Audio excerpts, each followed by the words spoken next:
Class 9 के chapter 7 का example 7 है हमारे पास। क्वेश्चन में हमसे बोला गया है A B is a line segment.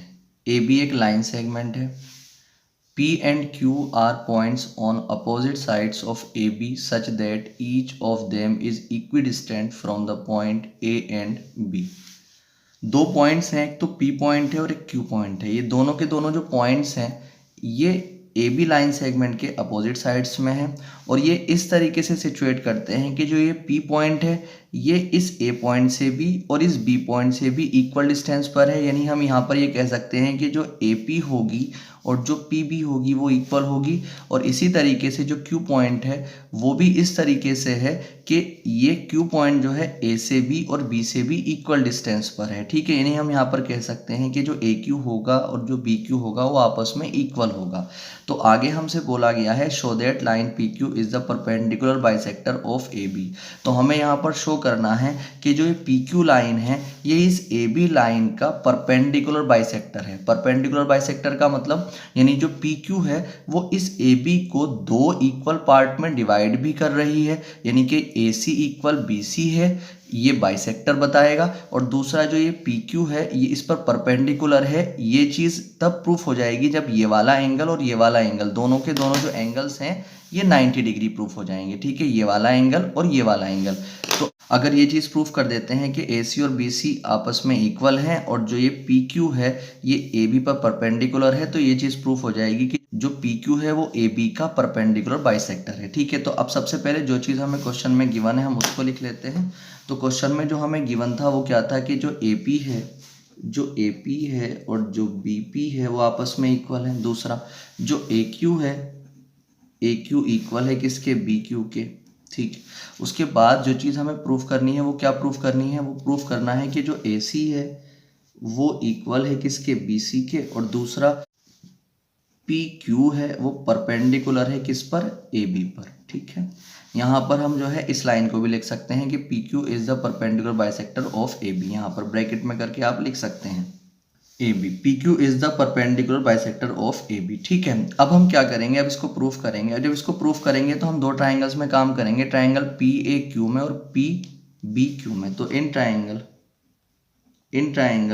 PAQ and triangle PBQ, इन दोनों ट्राइंगल्स में हम काम करेंगे। तो PAQ की जो AP लाइन है वो PBQ के PB के इक्वल है। ये चीज़ हमें क्या थी, क्वेश्चन में गिवन थी। दूसरा PAQ की जो AQ लाइन है वो PBQ की BQ के इक्वल थी। ये चीज़ भी हमें क्या है, गिवन है। दूसरा PAC में भी PQ आ रही है और PBQ में भी PQ आ रही है।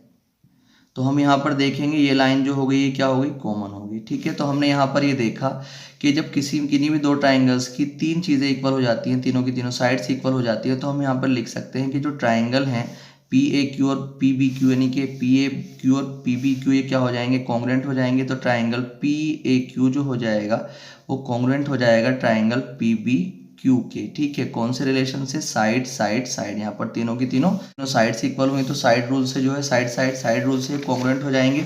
और जब हमें ये मालूम है कि अगर दो ट्राइंगल्स कॉन्ग्रुएंट हो जाते हैं तो जो उनके कोरस्पॉन्डिंग पार्ट होते हैं, कोई कोरस्पॉन्डिंग एंगल हो या कोई कोरस्पॉन्डिंग साइड्स हो, हम उनको इक्वल लिख सकते हैं। तो जब PAQ ट्राइंगल PBQ के कॉन्ग्रुएंट हो चुका है तो अगर हम लिखना चाहें PAQ का एंगल APQ यानी कि ये वाला एंगल और BPQ के एंगल BPQ के यानी कि इस एंगल के इक्वल लिख सकते हैं। ठीक है, इस ट्राइंगल में ये एंगल आ रहा है, इस ट्राइंगल में ये एंगल आ रहा है। ठीक है, तो हम यहाँ पर अगर लिखना चाहें कि एंगल APQ जो होगा वो इक्वल होगा एंगल BPQ के।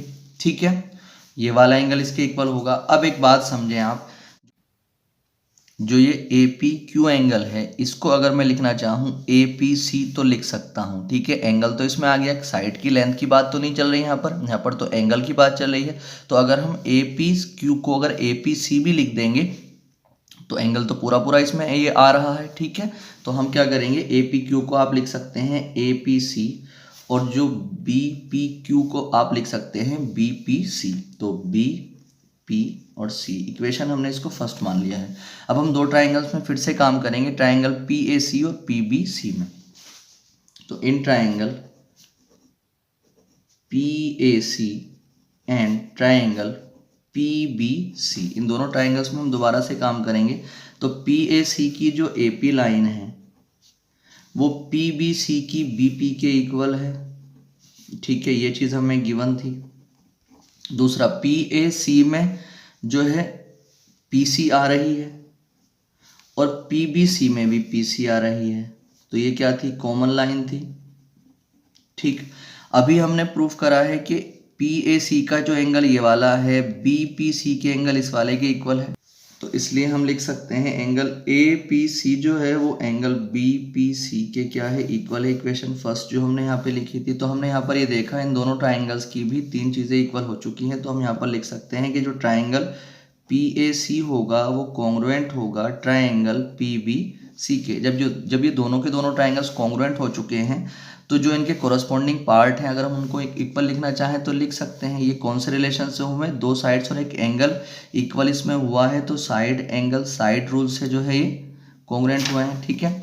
अब हम क्या कर सकते हैं, अब दोनों के दोनों ट्राइंगल कॉन्ग्रुएंट हो चुके हैं, तो अगर हम लिखना चाहें PAC की जो AC लाइन होगी वो PBC की BC के इक्वल होगी बाय CPCT, ठीक है। तो पहली चीज़ तो हमें यही चीज़ प्रूफ करनी थी, पहली चीज़ तो हमें यही प्रूफ करनी थी जो AC is equal to BC था, AC और BC इक्वल था, AC और BC इक्वल, हमारा पहली चीज़ हमारे पास आ चुकी है। दूसरा, अगर हम ये लिखना चाहें ट्राइंगल PAC का एंगल PCA यानी कि ये वाला एंगल और ट्राइंगल PBC का एंगल PCB यानी कि ये वाला एंगल इक्वल लिख सकते हैं, ठीक है। तो एंगल PCA